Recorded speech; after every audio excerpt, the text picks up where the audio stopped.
ओम शांति। ओम शांति।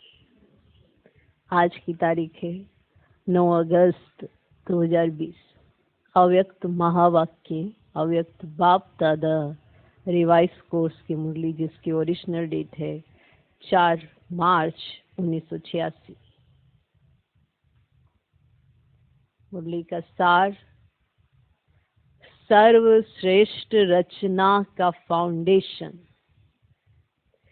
सर्वश्रेष्ठ रचना का फाउंडेशन स्नेह।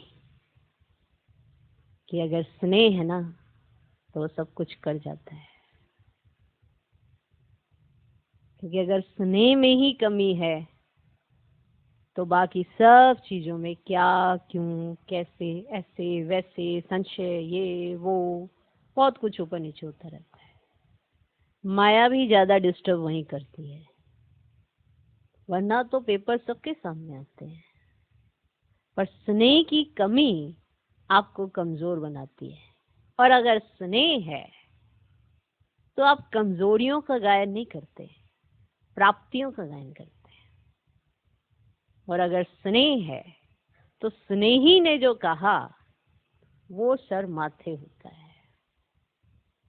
चाहे प्यार किया, चाहे समझाया, चाहे किसी भी बात पर अटेंशन खिंचवाया, स्नेह। और जहां स्नेह वहां ही परिवर्तन होता है। वो परिवर्तन भी सहज होता है, मेहनत नहीं लगती है। क्योंकि स्नेही से इतना स्नेह है कि उसको जो पसंद है, जैसे पसंद है वैसे बन जाना उसके लिए बहुत सहज होता है। तो सर्वश्रेष्ठ रचना का फाउंडेशन स्नेह। आज बाप दादा अपने श्रेष्ठ आत्माओं की रचना को देख हर्षित हो रहे हैं। ये श्रेष्ठ व नई रचना सारे विश्व में सर्वश्रेष्ठ है और अति प्रिय है। क्योंकि पवित्र आत्माओं की रचना है। पवित्र आत्मा होने के कारण अभी बाप दादा को प्रिय हो और अपने राज्य में सर्व के प्रिय होंगे। अभी बाप दादा को प्रिय हो और अपने राज्य में सर्व के प्रिय होंगे। द्वापर में भक्तों के प्रिय देवात्माएं बनेंगे। इस समय हो परमात्म प्रिय ब्राह्मण आत्माएं। परमात्म प्रिय ब्राह्मण आत्माएं। और सत्युग त्रेता में होंगे राज्य अधिकारी परम श्रेष्ठ दैवी आत्माएं।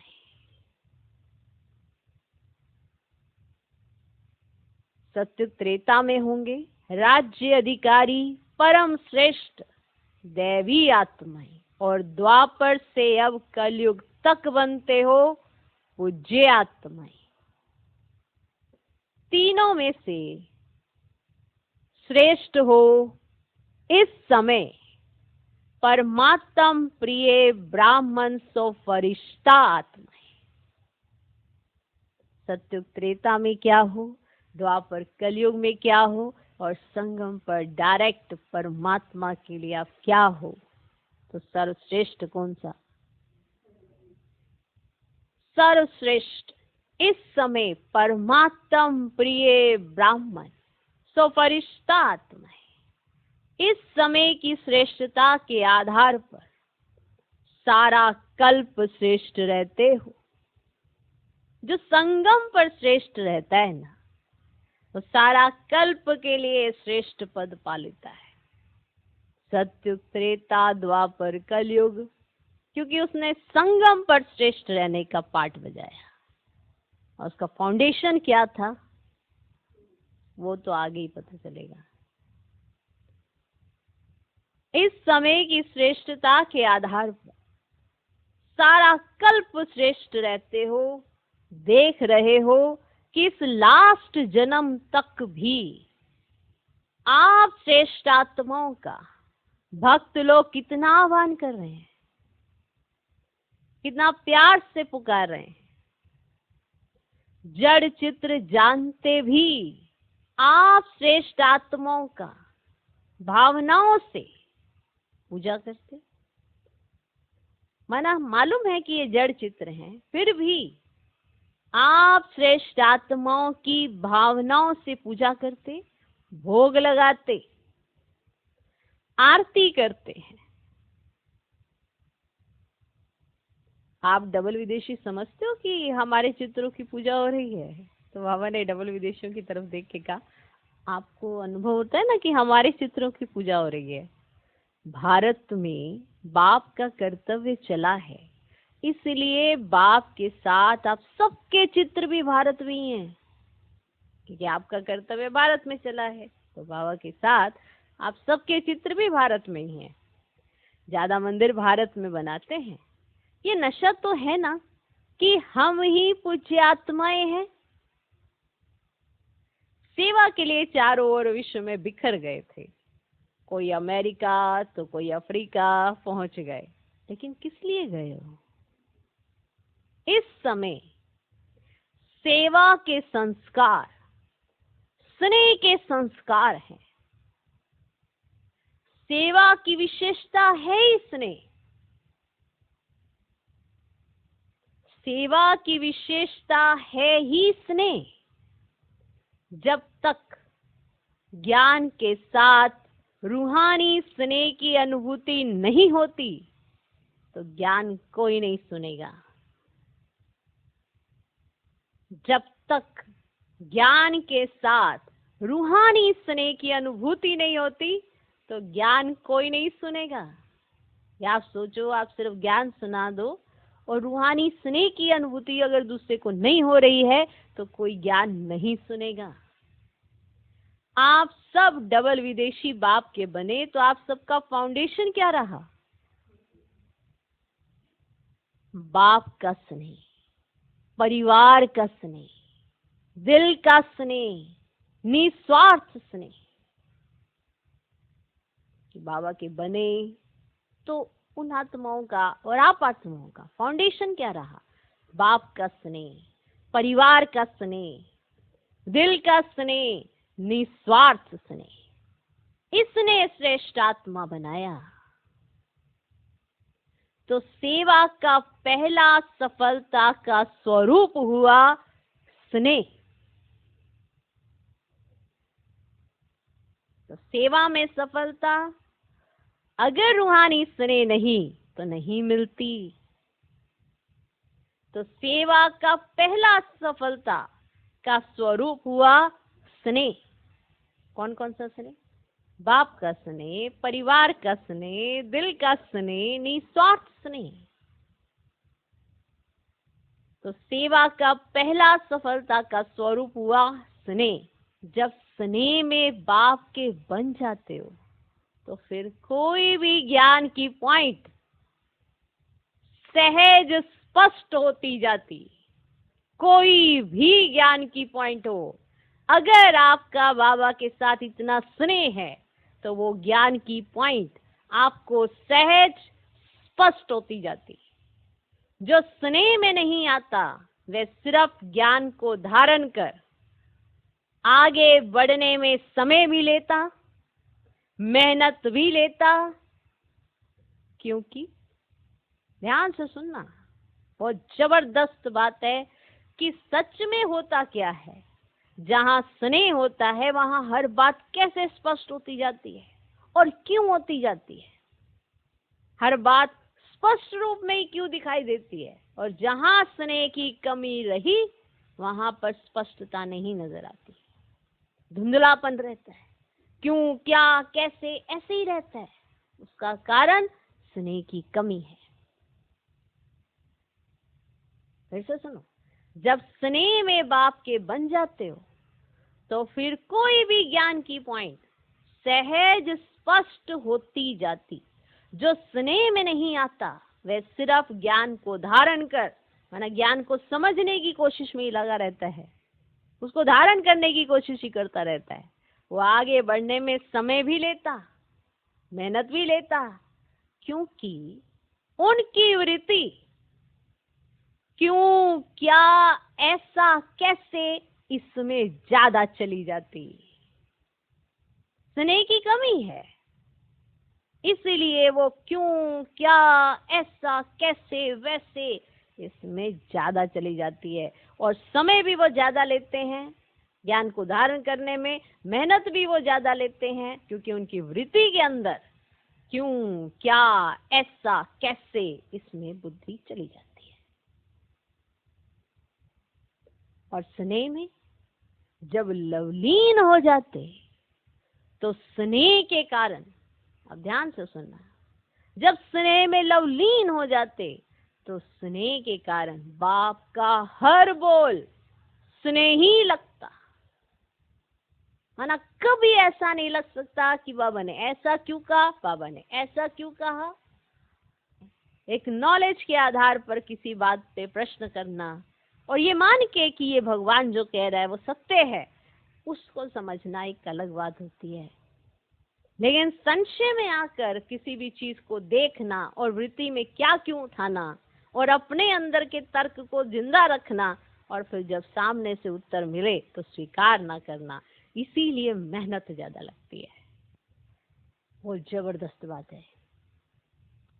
और स्नेह में जब लवलीन हो जाते तो स्नेह के कारण बाप का हर बोल कोई भी बोलो, चाहे बाबा हम बच्चों को कई बार कहते हैं ना, माँ मूर्ख देखना हो तो या देखो, वो भी मीठा लगेगा कि रियलिटी है कि हम नहीं समझ पा रहे हैं तो महामूर्ख ही हुए ना। इसको ऐसे स्वीकार करें, ऐसे नहीं कि बाबा ऐसे महामूर्ख क्यों कह रहे। माना इतना स्नेही लगता है हर बोल, हर वो महावाक्य हमारे लिए कहा गया है, हमारी उन्नति के लिए कहा गया है, ऐसा लगता है। हर बोल स्नेही लगता। क्वेश्चन समाप्त हो जाते हैं, क्वेश्चन समाप्त हो जाते। बाप का स्नेह आकर्षित करने के कारण क्वेश्चन करेंगे तो भी समझने के रूप से करेंगे, है ना। अगर आपका स्नेह, आप कोई प्रश्न करेंगे, बाबा कैसे ऐसे कैसे होता है, आपका बोलने का ढंग इतना मीठा होगा ना, इतना प्यारा होगा प्रश्न करने का ढंग, तो उससे पता चल जाएगा कि आप स्नेही हैं। सिर्फ अपनी नॉलेज को बढ़ाने के लिए आप बाबा से प्रश्न कर रहे हैं, बाबा ऐसे कैसे होता है, आप बताना तो। क्योंकि मालूम है ये है आंसर शीट हमारे सामने, डायरेक्ट बाप दादा हमको जो भी बताएंगे वो सत्य है, उसमें संशय नहीं आ सकता। तो बाप का स्नेह आकर्षित करने के कारण क्वेश्चन करेंगे तो भी समझने के रूप से करेंगे। तो बाप का स्नेह आकर्षित करने के कारण क्वेश्चन करेंगे तो भी समझने के रूप से करेंगे। अनुभवी हो ना, जो प्यार में खो जाते हैं, तो जिससे प्यार है उसको वे जो बोलेगा उनको वे प्यार ही दिखाई देगा। जो प्यार में खो जाते हैं वो जो कहेगा कि आप ये कर लो, आप ऐसा कर लो, आप ऐसा कर लो, उसमें भी उसको प्यार ही नजर आना है, कुछ और नहीं देख सकता। स्नेह इतना है। और कहीं मैं गलत कहा, मेरे को ऐसे कैसे कह दिया, मेरे को ऐसे कैसे कह दिया, स्नेह कम है इसलिए ऐसा सोच लेते हैं।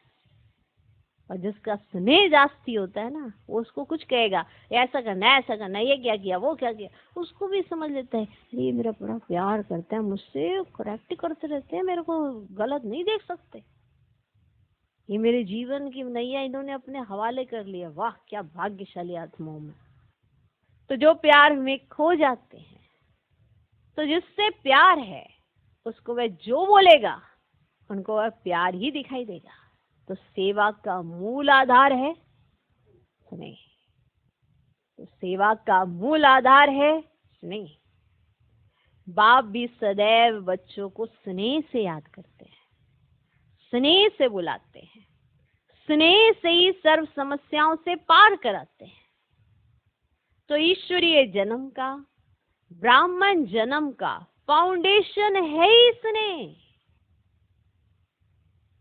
फाउंडेशन है ही स्नेह। जितना स्नेह उतना आपका ये जीवन बहुत सहज होता है।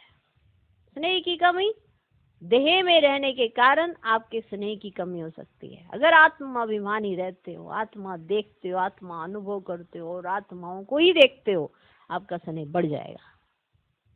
ये तो देह में रहने के कारण आपका स्नेह। कहीं पूछते हैं मैं स्नेह कैसे बढ़ाऊं? अपने को आत्मा समझो, बाप को परमात्मा समझो, वो जो है जैसा समझो और अपने आप को जो हो जैसे वैसे समझो। देखो स्नेह सिर्फ एक ही से बढ़ सकता है, फिर बाकी सबसे बढ़ ही नहीं सकता, क्योंकि बाकी सब तो आपके जैसी आत्माएं हैं, छोटी छोटी बिंदी बिंदी सी।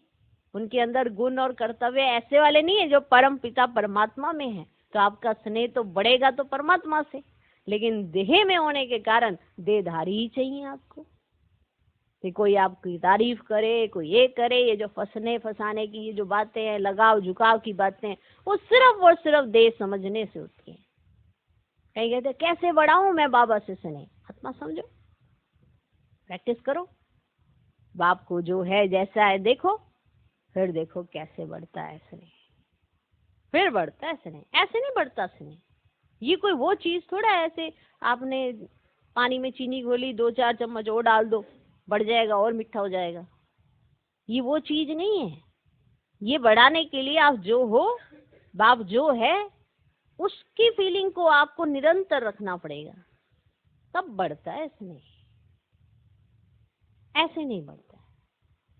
कहीं सोचते अरे हम भी ऐसा बने, जैसे अव्यक्त महावाक्य आते हैं ना, 108 की माला की मन के 8 रतन, हम भी बने। तो बनो, प्रैक्टिस करो। जो बेसिक प्रैक्टिस है उस पे किसी का ध्यान नहीं जाता, आउटर चीजों पे ध्यान देते रहते हैं। जो कॉमन मैनर्स हैं उस पे ध्यान नहीं देते हैं। पता नहीं कौन सी हमने बड़ी चीज इजाद करनी है। ये वो दुनिया नहीं है। ये वो दुनिया है जहां आप हल्का सा भी कुछ करते हो तो आपको बेशुमार मिलता है। तो कोई ऐसा बड़ा स्ट्रगल भी नहीं है, सिर्फ स्नेह तो बढ़ाना है और बेसिक चीज ठीक करनी है। तो ईश्वरीय जन्म का, ब्राह्मण जन्म का फाउंडेशन है ही स्नेह। स्नेह के फाउंडेशन वाले को कभी भी कोई मुश्किल बात नहीं लगेगी। कोई बात मुश्किल नहीं लगती स्नेह का, जिसका फाउंडेशन मजबूत है। क्योंकि आत्मा को अगर आप ज्योति बिंदु समझते हो और परमात्मा ज्योति बिंदु समझते हो, तो आत्मा को एक ही से स्नेह हो सकता है। तो इसलिए स्नेह के फाउंडेशन वाले को कभी भी कोई मुश्किल बात नहीं लगेगी। स्नेह के कारण उमंग उत्साह बढ़ेगा, उसका रहेगा ही रहेगा उमंग उत्साह, क्योंकि उसका स्नेह निरंतर है। वो जानता है कि मैं कौन हूं और वो जानता है कि वो कौन है जिससे मेरा स्नेह है। तो ये वाला स्नेह कोई ऐसे लौकिक चारे वाला थोड़ा है कि आज किसी ने तारीफ की तो स्नेह बढ़ गया, कल किसी ने बुराई की तो स्नेह घट गया। ये वो थोड़ा है। ये रूहानी स्नेह है जो आत्मा को परमात्मा से होता है, जिसके कारण सदा उमंग उत्साह रहेगा, सदा बढ़ता ही रहेगा, उसका कम नहीं हो सकता।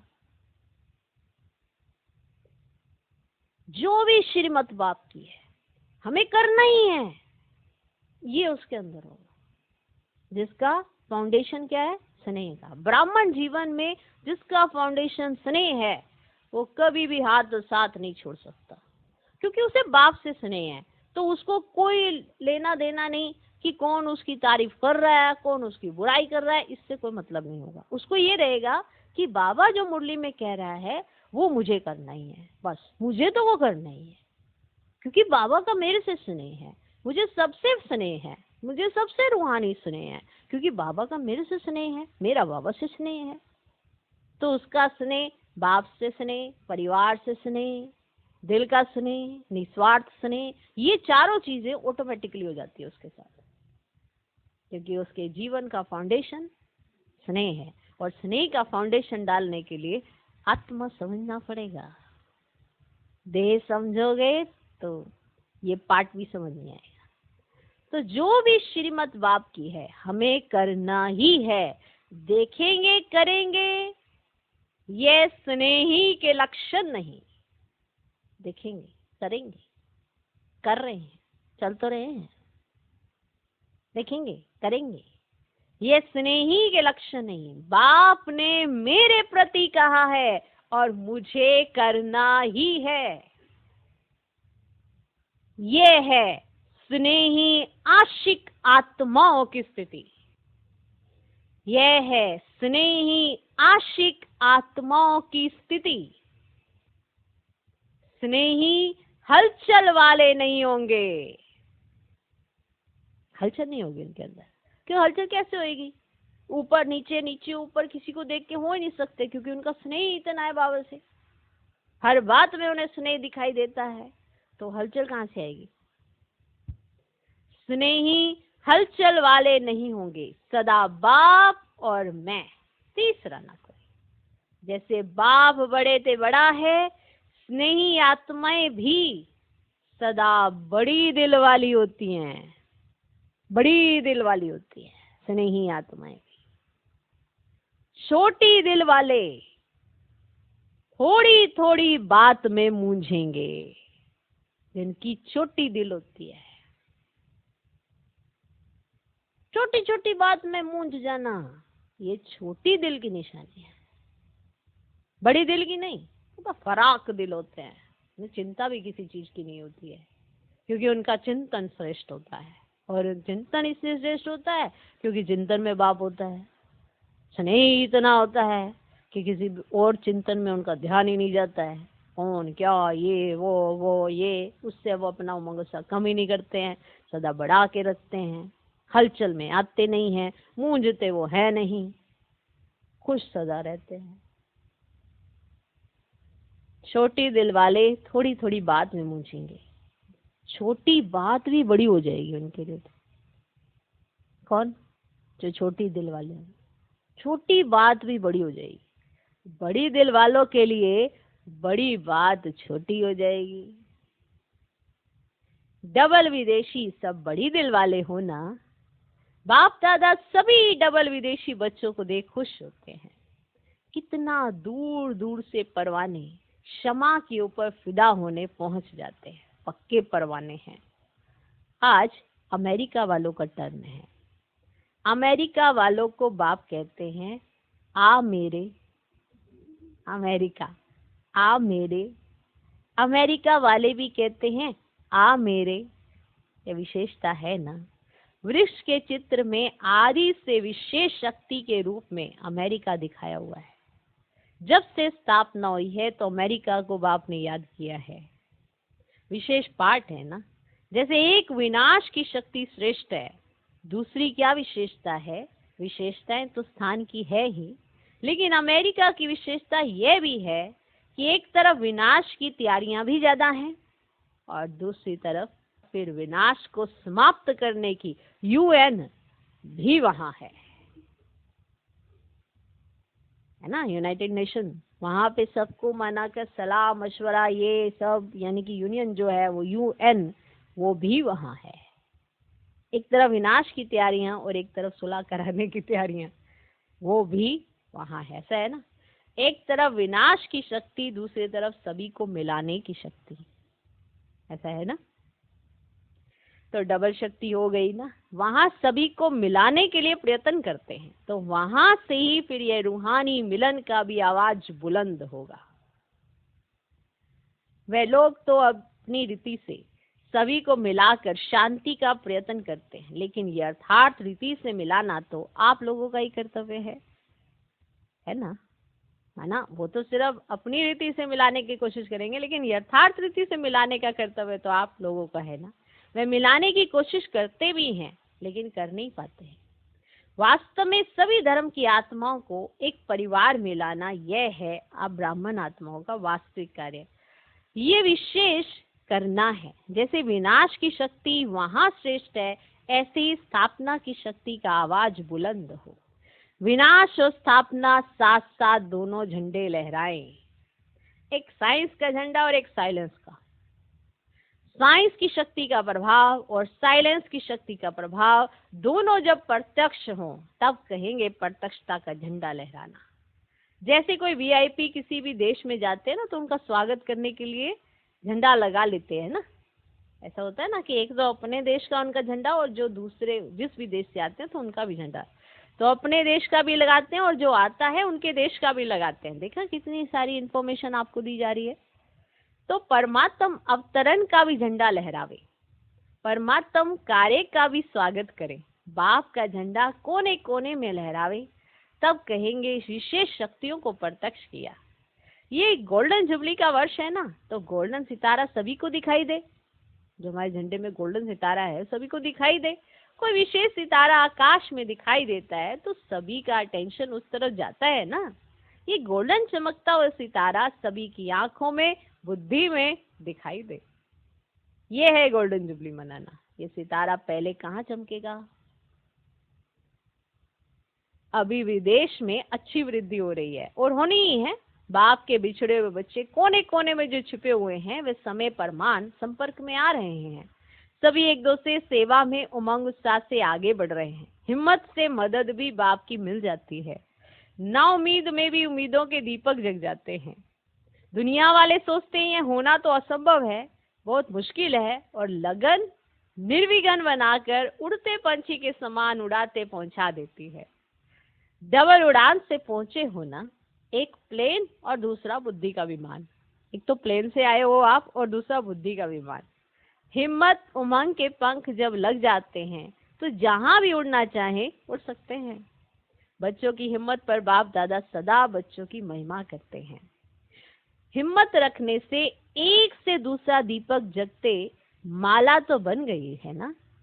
मोहब्बत से जो मेहनत करते हैं उसका फल बहुत अच्छा निकलता है। जो मोहब्बत से मेहनत करते हैं, मना दिल से करते हैं ना, जो कोई भी कार्य है तो उसका फल बहुत अच्छा निकलता है। ये सभी के सहयोग की विशेषता है। कोई भी बात हो, लेकिन पहले दृढ़ता स्नेह का संगठन चाहिए। कोई भी बात हो, लेकिन पहले दृढ़ता स्नेह का संगठन चाहिए। उससे सफलता प्रत्यक्ष रूप में दिखाई देती है। दृढ़ता कलराठी जमीन में भी फल पैदा कर सकती है। आजकल साइंस वाले रेत में भी फल पैदा करने का प्रयत्न कर रहे हैं, तो साइलेंस की शक्ति क्या नहीं कर सकती है। जिस धरनी को स्नेह का पानी मिलता है, ध्यान से सुनना, जिस धरनी को स्नेह का पानी मिलता है वहां के फल बड़े भी होते और स्वादिष्ट भी होते हैं।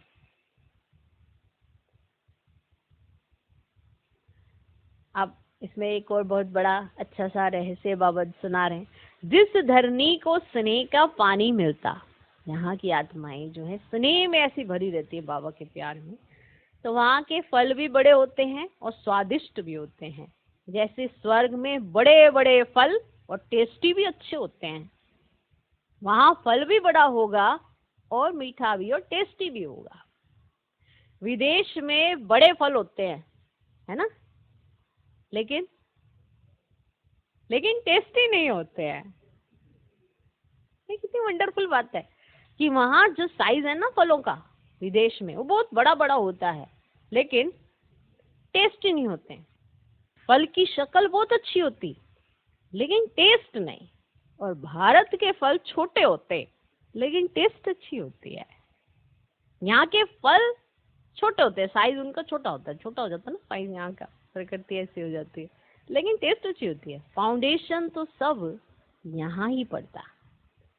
अब देखो बाबा ने फलों से दिखाया, तो अब देखो ध्यान से बाबा क्या समझाना चाहते हैं। किसी भी चीज का बाबा उल्लेख करते हैं उसके पीछे के रहस्य को समझने की कोशिश करना चाहिए। तो जिस सेंटर पर स्नेह का पानी मिलता है वह सेंटर सदा फलीभूत होता है। ऐसे हाँकते रहेंगे सेंटरों पे तो है ना, स्नेह नहीं होगा। अगर रूहानी स्नेह नहीं होगा परिवार में आपस में, तो फिर वो फलीभूत नहीं होता है। तो जिस सेंटर पर स्नेह का पानी मिलता है वह सेंटर सदा फलीभूत होता है। सेवा में भी और साथियों में भी फलीभूत होता है ना। ये स्नेह का पानी चाहिए होता है, स्नेह का पानी। सेवा में भी और साथियों में भी। स्वर्ग में शुद्ध पानी, शुद्ध धरती होगी तो ऐसे फल मिलते हैं। जहां स्नेह है वहां वायुमंडल अर्थात धरनी श्रेष्ठ होती है। वैसे भी जब कोई डिस्टर्ब होता है तो क्या कहते हैं, जब कोई ऐसे डिस्टर्ब हो जाता है तो वो क्या बोलता है, मुझे और कुछ नहीं चाहिए, सिर्फ स्नेह चाहिए। मुझे कुछ ना दो, रोटी पानी कुछ नहीं, प्यार से बोल तो लो, ऐसे ही कहते हैं ना। तो डिस्टर्ब होने से बचने का साधन भी स्नेह है। अगर आप डिस्टर्ब होने से बचना चाहते हो तो उसका साधन भी क्या है? स्नेह है। बाप दादा को सबसे बड़ी खुशी इस बात की है कि खोए हुए बच्चे फिर से आ गए हैं। अगर आप वहां नहीं पहुंचते तो सेवा कैसे होती? इसलिए बिछड़ना भी कल्याणकारी हो गया और मिलना तो है ही कल्याणकारी। अपने अपने स्थान पर सब अच्छे उमंग से आगे बढ़ रहे हैं और सभी के अंदर एक लक्ष्य है कि बाप दादा की जो एक ही आश है कि सर्व आत्माओं को अनाथ से सनाथ बना दें, ये आश हम पूर्ण करें। सभी ने मिलकर जो शांति के लिए विशेष प्रोग्राम बनाया वह भी अच्छा है। कम से कम सभी को थोड़ा साइलेंस में रहने का अभ्यास कराने के निमित्त तो बन जाएंगे। अगर कोई सही रीति से, अब ध्यान देना, ये पॉइंट और जबरदस्त है, अगर कोई सही रीति से 1 मिनट भी साइलेंस का अनुभव करे तो वह 1 मिनट की साइलेंस का अनुभव बार बार उनको स्वतः ही खींचता रहेगा, क्योंकि सभी को शांति चाहिए। अगर 1 मिनट का भी उसने साइलेंस का अनुभव कर लिया तो वो साइलेंस का एक्सपीरियंस उसको बार बार खींचेगा कि वही चाहिए।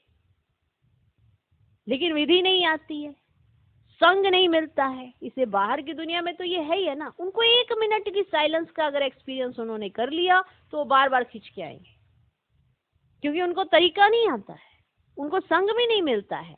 जबकि शांति प्रिय सब आत्माएं हैं, तो ऐसी आत्माओं को शांति की अनुभूति होने से स्वतः ही आकर्षित होते रहेंगे। हर स्थान पर अपने अपने विशेष कार्य करने वाले अच्छी निमित्त बनी हुई श्रेष्ठ आत्माएं हैं। तो कमाल करना कोई बड़ी बात नहीं है। आवाज फैलाने का साधन है ही आजकल की विशेष आत्माएं। जितना कोई विशेष आत्माएं संपर्क में आती हैं तो उनके संपर्क से अनेक आत्माओं का कल्याण होता है। एक वीआईपी द्वारा अनेक साधारण आत्माओं का कल्याण हो जाता है। बाकी समीप संबंध में तो नहीं आएंगे, अपने धर्म में, अपने पाठ में उन्हों को विशेषता का कोई ना कोई फल मिल जाता है, समझे। तो ऐसे जब वो विशेष वीआईपी आत्माएं आती हैं, समीप में आती हैं, तो वो एकदम समीप में, वहां सत्युग में तो नहीं आएंगी कि हाँ भी समीप में आ गई, लेकिन उनको फल जरूर मिल जाता है। अपने धर्म में या अपने पाठ में कुछ ऐसी विशेषता उनके साथ जुड़ जाती है। बाप को पसंद साधारण ही है, समय भी वह दे सकते हैं जो साधारण होते हैं। उन्हों को तो समय ही नहीं है बाकी को, लेकिन वह निमित्त बनते हैं तो फायदा अनेकों को हो जाता है। माना एक वीआईपी आया, उसके पीछे जितनी साधारण आत्माएं हैं जिन तक आवाज पहुंचना होता है वो पहुंच जाता है। ये एक प्रोसेस है, तो अनेकों को फायदा हो जाता है। अच्छा, पार्टियों से मुलाकात।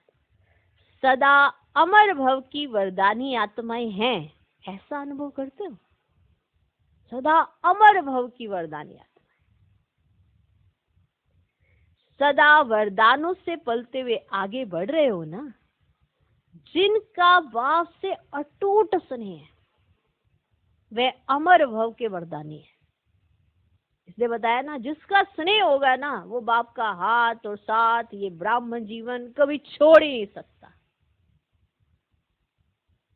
ये वाला अमर भव सदा बेफिक्र बादशाह है। किसी भी कार्य के निमित्त बनते भी बेफिक्र रहना, यही विशेषता है कि कार्य के निमित्त भी बने, जिम्मेवारियां भी निभा रहे हैं, लेकिन फिक्र के साथ नहीं, अटेंशन के साथ, अलर्टनेस के साथ। ये नहीं कि आपके ऊपर कोई जिम्मेवारी आ जाए और आप अटेंशन ही ना दें, हम तो बेफिक्र हैं। ये अलबेलापन है, ये बेफिक्री नहीं है। अगर आप जिम्मेवारी अच्छे से निभाते हैं तो वो आती है बेफिक्री। माना किसी भी बात की आपको फिक्र नहीं होगी, आपको ज्यादा एकदम बोझा नहीं लगेगा, आप निश्चिंत रहेंगे, क्योंकि करने वाला करा रहा है और आप बस करते जाएंगे। किसी भी कार्य के निमित्त बनते भी बेफिक्र रहना, यही विशेषता है। जैसे बाप निमित्त तो बनता है ना, अब आप बाबा को देखो, वो निमित्त है, जिम्मेवार है, लेकिन बेफिक्र है। उनके चेहरे पर कभी भी आपने कभी भी ऐसा नहीं देखा कि उन्हें किसी बात की फिक्र है। ऐसा ऐसा बनना है। जैसे बाप निमित्त तो बनता है ना, लेकिन निमित्त बनते भी न्यारा है, इसीलिए बेफिक्र है। ऐसे फॉलो फादर, सदा स्नेह की सेफ्टी से आगे बढ़ते चलो। स्नेह आज की मुरली में कंप्लीट, लास्ट तक भी स्नेह स्नेह स्नेह, इसमें आगे बढ़ते चलो। स्नेह के आधार पर बाप सदा सेफ कर आगे उड़ा के ले जा रहा है। स्नेह के आधार पर आपको सेफ कर लेते हैं और आगे उड़ाकर ले जा रहे हैं। ये अभी अटल निश्चय है ना। स्नेह का रूहानी संबंध जुट गया। इसी रूहानी संबंध से कितना एक दो के प्रिय हो गए।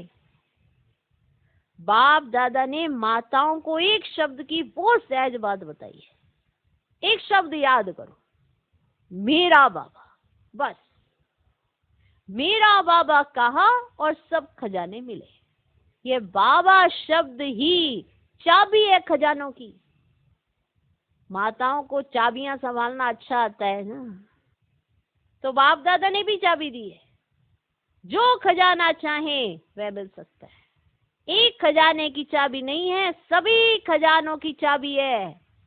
बस बाबा बाबा करते रहो, बाबा बाबा कहते रहो, तो अभी भी बालक तो मालिक और भविष्य में भी मालिक। सदा इसी खुशी में नाचते रहो। अच्छा, मीठे मीठे सिकिलधे बच्चों प्रति माता पिता बाप दादा का याद प्यार और गुड मॉर्निंग। रूहानी बाप की रूहानी बच्चों को नमस्ते। हम रूहानी बच्चों की भी रूहानी बाप दादा को नमस्ते नमस्ते नमस्ते। Good morning good morning good morning. आज का वरदान, निश्चय की अखंड रेखा द्वारा नंबर 1 भाग्य बनाने वाले।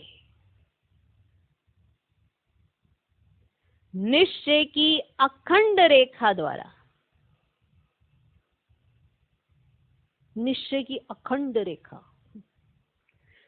निश्चय की अखंड रेखा द्वारा नंबर 1 भाग्य बनाने वाले विजय के तिलकधारी भव। हमें कितना नशा चढ़ता है ना कि जब से बाप के बने निश्चय में नहीं ले। निश्चय अपने आप में बहुत बड़ी बात होती है। निश्चय वाला ये नहीं कि आप कहोगे बाबा है बाबा है, ये कोई नहीं, ये तो पहला स्टेप है, बाबा है। निश्चय बुद्धि विजयंती की सीढ़ी तक पहुंचने के लिए तो हर बात में निश्चय चाहिए। इसलिए निश्चय के फाउंडेशन भी बाबा ने 4 बताए हैं। बाप में निश्चय, अपने आप में निश्चय, परिवार में निश्चय, ड्रामा पे निश्चय। जब ये चारों पे निश्चय होता है तो कहलाया जाता है निश्चय बुद्धि। तो निश्चय की अखंड रेखा द्वारा नंबर 1 भाग्य बनाने वाले विजय के तिलकधारी भव। जो निश्चय बुद्धि बच्चे हैं वे कभी कैसे व ऐसे के विस्तार में नहीं जाते। ऐसा कैसे वैसा कैसे, इसने ये कहा उसने वो क्या कहा, इसके विस्तार में नहीं जाते। उनके निश्चय की अटूट रेखा अन्य आत्माओं को भी स्पष्ट दिखाई देती है। मैंने एक रेखा अटूट है तो अपने को तो नजर आ ही रही है, लेकिन दूसरों को भी नजर आती है कि इसका निश्चय अटूट है। उनके निश्चय की रेखा की लाइन बीच बीच में खंडित नहीं होती। ऐसी रेखा वाले के मस्तक में अर्थात स्मृति में सदा विजय का तिलक नजर आएगा। वे जन्मते ही, ये विशेष पॉइंट है, वे जन्मते ही सेवा की जिम्मेवारी के ताजदारी होंगे। अगर सेवा मिली होगी तो इसकी जिम्मेवारी निभाएंगे। एक है सेवा को निभाना, तो सहयोगी भी निभा देते हैं, लेकिन एक जिम्मेवार बनना, निमित्त बनना किसी सेवा के और उस सेवा को सार्थक करना, जिम्मेवारी से निभाना, ये वो आत्माएं होती है। वे जन्मते ही सेवा की जिम्मेवारी के ताजदारी होंगे। सदा ज्ञान रत्नों से खेलने वाले होंगे। सदा याद और खुशी के झूले में झूलते हुए जीवन बिताने वाले होंगे। यही है नंबर 1 भाग्य की रेखा। हर महावाक्य पर आपको अपनी फोटो जरूर नजर आनी चाहिए कि अभी मैं कौन से लेवल तक पहुंची हूँ, क्योंकि इस लेवल को क्रॉस करके ही वहां पहुंचोगे। तो स्नेह बढ़ा दो, तो ये जितने भी लेवल है वो सारे अपने आप में क्रॉस हो जाएंगे। तो यही है नंबर 1 भाग्य की रेखा। आज का स्लोगन, बुद्धि रूपी कंप्यूटर में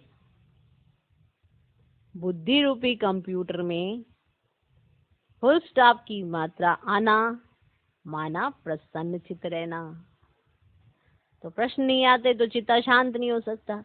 अगर प्रश्न नहीं है, फुल स्टॉप लगा हुआ है, स्टॉप बिंदी लगी हुई है, तो माना प्रसन्न चित्त है। बुद्धि रूपी कंप्यूटर में फुल स्टॉप की मात्रा आना, माना प्रसन्न चित्त रहना। ओम शांति।